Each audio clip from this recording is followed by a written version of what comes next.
Hello बच्चों, तो कैसे आप लोग आए? होप आप सभी अच्छे होंगे और आपका एट स्टैंडर्ड की शुरुआत भी अच्छी चल रही होगी। आपकी इसी बोलते ना शुरुआत को थोड़ा और अच्छा करने के लिए हम आपके लिए लेकर आए क्लास 10 का चैप्टर नंबर फर्स्ट।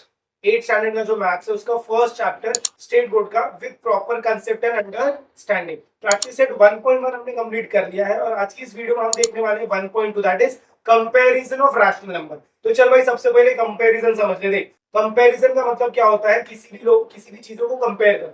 जैसे हम रिच को कंपेयर करते पुअर के साथ, जैसे हम स्मॉल को कंपेयर करते बिग के साथ, वैसे जब भी हम मैथ्स में कंपैरिजन की बात करते हैं तो यहाँ पर हमेशा होता है बिग वर्सेस स्मॉल। मतलब क्या? Greater versus smaller. तो यहाँ पर हम बिग की जगह ग्रेटर लिख लेते हैं। तो मैथ्स में कोई बड़ा छोटा नहीं होता है, मैथ्स में कोई अमीर गरीब नहीं होता है। मैथ्स में क्या होता है? एक या तो वैल्यू बड़ा रहेगा या तो वैल्यू छोटा रहेगा। अब ये बताने के लिए देखो हम क्या करते हैं, जो भी हमारा बड़ा वैल्यू होता है, जो भी हमारा बड़ा वैल्यू होगा, हमेशा उसकी तरफ हमारा क्रोकोडाइल का मुंह ओपन होता है। तो ये जो दिया है ना, ये जो मैंने बनाया है, this is the mouth of crocodile. अब ऐसा ना सोचो, तुम ना पानी पूरी वाले की दुकान पर गए और तुमको कोई पानी पूरी मतलब पानी पूरी वाला आपको पानी पूरी दे रहा है खाने के लिए। तो क्या सारे के सारे पानी पूरी का साइज सेम होता है? सेम नहीं होता है। कुछ पानी पूरी का साइज छोटा होता है, कुछ पानी पूरी का साइज बड़ा होता है। तो अगर पानी पूरी का साइज बड़ा है तो आपको माउथ क्या ऐसा बड़ा ओपन करना पड़ता है। तो सिमिलरली यहाँ पर भी जब भी कोई चीज बड़ी रहेगी तो उसके लिए माउथ हमेशा क्या होगा? ओपन होगा, उसी साइड होगा। याद रहेगा इतना दिमाग में। अब दो तीन चीजें और समझ लो। अगर मेरे को पॉजिटिव दिख रहा है और नेगेटिव दिख रहा है तो ये दोनों में बड़ा कौन होता है? हमेशा पॉजिटिव आपका बड़ा होता है। पॉजिटिव देखो, पॉजिटिव और नेगेटिव में हमेशा बड़ा कौन होता है? पॉजिटिव। जीरो और पॉजिटिव में हमेशा बड़ा कौन होता है? पॉजिटिव। जीरो और नेगेटिव में हमेशा बड़ा कौन होता है? जीरो बड़ा होता है। याद रखना, ये आपको कुछ टर्म्स याद रखने पड़ेंगे। और अगर नेगेटिव और नेगेटिव है तो नेगेटिव के अंदर जो छोटा नंबर रहेगा, सपोज ये 7 है और ये 2 है, तो जो छोटा नंबर होता है वो बड़ा होता है। ये चार चीजें अगर आपको याद है तो ये प्रैक्टिस सेट आपके लिए बहुत ही सिंपल है। तो चलिए शुरू करते हैं फर्स्ट क्वेश्चन के साथ। देखो फर्स्ट क्वेश्चन में क्या बोला, -7 -2। अभी तो ये नंबर ले लिया मैंने गलती से, देखो मेरे को याद भी नहीं था और गलती से मैंने सेम नंबर उठा लिया। तो यहाँ पर हम क्या लिखेंगे? सोल्यूशन। और सोल्यूशन में आप क्या लिखोगे? देखो -7 है और -2 है। चलो बताओ भाई कौन सा बड़ा नंबर है? याद करो, दोनों माइनस है। जब भी दोनों माइनस होगा, दिमाग में बिठा ले भाई, कभी भी दोनों माइनस होगा हमेशा छोटा नंबर बड़ा होगा। तो ये छोटा नंबर है तो ये क्या है? आपका बड़ा हो जाएगा। अगर ये बड़ा है तो यहाँ पर क्रोकोडाइल का मुंह खुल जाएगा। मतलब ये हो गया आपका आंसर। नेक्स्ट क्वेश्चन में चलोगे, आप देखो इधर एक आपको दिख रहा है जीरो और दूसरा आपको दिख रहा है माइनस, नेगेटिव दिख रहा है। तो अभी देखो बताया था मैंने, जब भी जीरो रहेगा और माइनस रहेगा तो हमेशा बड़ा कौन होता है? जीरो बड़ा होता है। तो यहाँ पर क्रोकोडाइल का मुंह किधर खुलेगा? ऐसा खुलेगा। फिर नेक्स्ट थर्ड वाले क्वेश्चन में देखो जीरो और पॉजिटिव, जीरो और पॉजिटिव है तो ये हो गया मेरा 8/7 और ये हो गया जीरो। जब भी जीरो और पॉजिटिव होगा तो हमेशा बड़ा कौन रहता है? पॉजिटिव बड़ा है। चलो अब ये देखते हैं, ये रहा मेरा फ्रैक्शन का वैल्यू।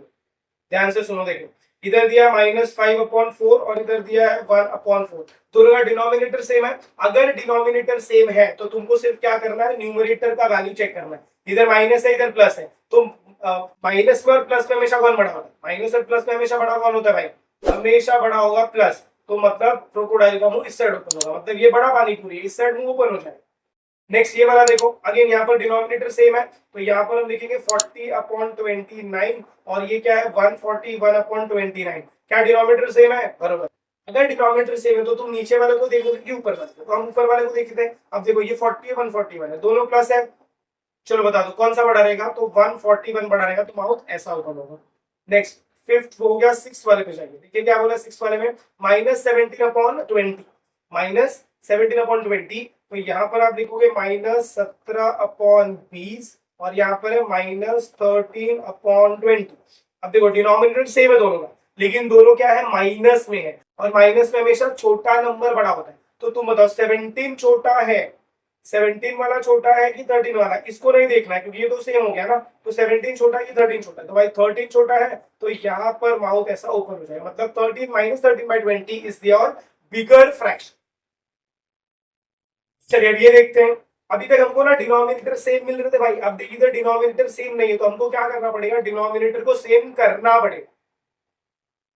तो जब मैं ये क्वेश्चन देखूंगा तो मुझे यहाँ पर फर्स्ट क्या दिया है? 15/12 दिया है और दूसरा क्या है? 7/16 ऐसा आपको दिया है। तो ये जो 15/12 है हम इसको किससे मल्टीप्लाई करेंगे? ये नंबर से 16 के साथ। मतलब ये होगा 15/12 मल्टीप्लाई बाय 16 और नीचे भी मल्टीप्लाई बाय 16।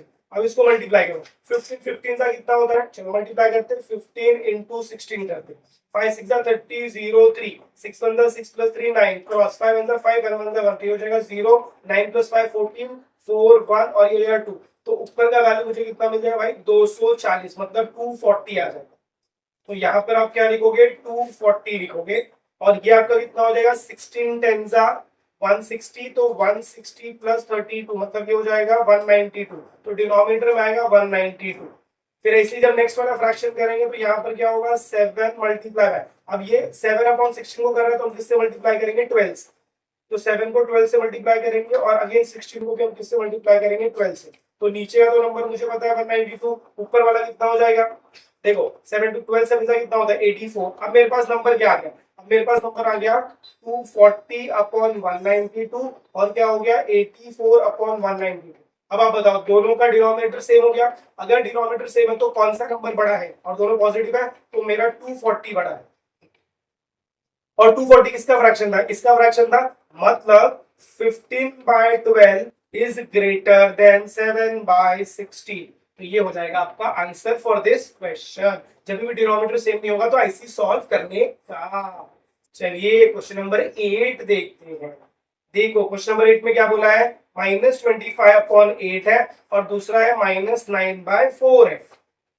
तो हमने क्या बोला, देखो ये जो 4 है, ये 4 क्या, मैं 4 क्या 4 के टेबल में 8 आता है क्या, यहाँ पर हमने ऐसा टेबल क्यों नहीं किया, क्योंकि देखो 16 के टेबल में 12 आता है नहीं, 12 के टेबल में आता है 16 नहीं, मतलब ये जो डिनोमिनेटर वाला बंदा है, ये जो डिनोमिनेटर वाला बंदा है, ये दोनों किसी भी टेबल में नहीं आते, एक दूसरे के टेबल में नहीं आते, तो इसलिए हमको दोनों से मल्टीप्लाई करना पड़ेगा। बट यहाँ पर तो ऐसा नहीं है भाई, यहाँ पर 4 के टेबल में 8 आता है, तो मैं क्या करेगा, मैं इसको मल्टीप्लाई करेगा 2, तो जो काम तुम्हारा नीचे होता है वही काम ऊपर भी होगा, मतलब ये भी होगा मल्टीप्लाई बाय 2, मतलब मेरा फ्रैक्शन ऐसा हो जाएगा -25/8 -18/8 हो जाएगा। बता दे भाई, चल फटाफट देख, डिनोमिनेटर सेम हो गया, अगर डिनोमिनेटर सेम है तो कौन सा, दोनों माइनस है और माइनस में हमेशा छोटा नंबर बड़ा होता है, तो छोटा नंबर 18 है कि 25 है, 18 है, तो ये वैल्यू आपकी बड़ी हो जाएगी। इन शॉर्ट आपका जो फाइनल आंसर रहेगा उसके अंदर आप इसको ऐसे लिखेंगे -25/8 छोटा है और -9/4 बड़ा है। समझ में आया क्या, पक्का बच्चों समझ में आया क्या। Let's move on to the next question, question number 9। देखो भाई फटाफट, क्या पाई के टेबल में 15 आता है, क्या आता है ना, तो पहले क्या लिखोगे 12/15 लिखोगे, फिर कॉमा 3/5, फिर क्या करेंगे, फिर इसको मल्टीप्लाई बाय 3 करेंगे, जो काम नीचे कर रहा है भाई वही काम ऊपर भी करेगा, तो आपका फाइनल आंसर क्या हो जाएगा 12/15 हो जाएगा और यहाँ पर क्या आ जाएगा 9/15 हो जाएगा। देख भाई बता दे, डिनोमिनेटर सेम हो गया क्या, हाँ भाई सेम हो गया। अब ऊपर का नंबर देख 12 और 9 दोनों में से बड़ा कौन सा है, दोनों पॉजिटिव है ना, तो 12 बड़ा है, मतलब मेरा ये फ्रैक्शन बड़ा हो गया। तो फाइनल आंसर में क्या लिखेगा तू, फाइनल आंसर भी लिखेगा 12/15 इज ग्रेटर देन 3/5। ये हो जाएगा आपका फाइनल आंसर, और फाइनल आंसर को बॉक्सेस में रखने हैं। तो यहाँ पर भी आपको चाहिए तो आप फाइनल आंसर को ऐसे बॉक्स में रख सकते हो, सो दैट टीचर को पता चले कि भाई यही तो फाइनल आंसर है। लास्ट वाला क्वेश्चन देख लेते हैं, क्या बोला इसमें, देखो 11 और 4 है, क्या दोनों एक दूसरे के टेबल में जाते हैं भाई, 11 के टेबल में 4 आता है नहीं, 4 के टेबल में 11 आता है नहीं, तो क्या करेगा तू, ये देख सबसे पहले लिखेगा -7/11 और यहाँ पर क्या -3/4 है, तो इसको किससे मल्टीप्लाई करेंगे, इसके नीचे वाले के नंबर से मल्टीप्लाई करेंगे, और इसको देखो इसको हमने किससे मल्टीप्लाई किया, इसके नीचे वाले नंबर के साथ मल्टीप्लाई कर दिया भाई, और ये वाला जो है इसको किसके साथ मल्टीप्लाई करेंगे, इसके नीचे वाले नंबर के साथ, मतलब ये क्या हो जाएगा, ये हो जाएगा *11 अब आगे देखो भाई क्या करेंगे, ये होगा -28/44 और ये हो जाएगा -33/44। अब तुम बताओ डिनोमिनेटर सेम हो गया, डिनोमिनेटर सेम करने के बाद दोनों माइनस है, अगर माइनस है तो क्या देखते हैं भाई कौन सा नंबर छोटा है, तो इसमें 28 छोटा की 33, तो 28, तो मेरा ये ऐसा खुलेगा, बराबर क्या भाई। चलिए अब आगे देखते हैं, तो इसका मतलब मेरा जो फाइनल आंसर रहेगा, फाइनल आंसर में -7/11 जो है वो किसके इक्वल रहेगा, -3/4 से बड़ा है, 3/4 से क्या हो गया बड़ा, तो ये हो जाएगा ये मेरा फाइनल आंसर। तो आई होप आपको ये पूरा का पूरा क्वेश्चन समझ में आया रहेगा कि कैसे हमने क्वेश्चंस को सॉल्व किया है। आपको सिर्फ लास्ट में या फिर अब ये पूरे प्रैक्टिस सेट के लिए आपको ये 4 पॉइंट याद रखना है। पहला, अगर दोनों प्लस रहेगा तो प्लस में एक नंबर छोटा होता है और एक नंबर बड़ा होता है, तो जो बड़ा वाला नंबर रहेगा ये आपका क्या रहेगा, बिगर हो जाएगा। सेकेंड, अगर जीरो है और प्लस है तो यहाँ पर हमेशा कौन बड़ा रहता है, प्लस। थर्ड, अगर जीरो है और माइनस है तो यहाँ पर बड़ा कौन रहता है, हमेशा जीरो। तो जहां पर भी जो भी बड़ा है उसकी तरफ क्रोकोडाइल का माउथ ओपन हो जाएगा भाई। और लास्ट फोर्थ वाला देख ले भाई, अगर दोनों माइनस है तो एक होगा छोटा और एक होगा बड़ा, तो माइनस में हमेशा जो छोटा रहता है वही बड़ा होता है।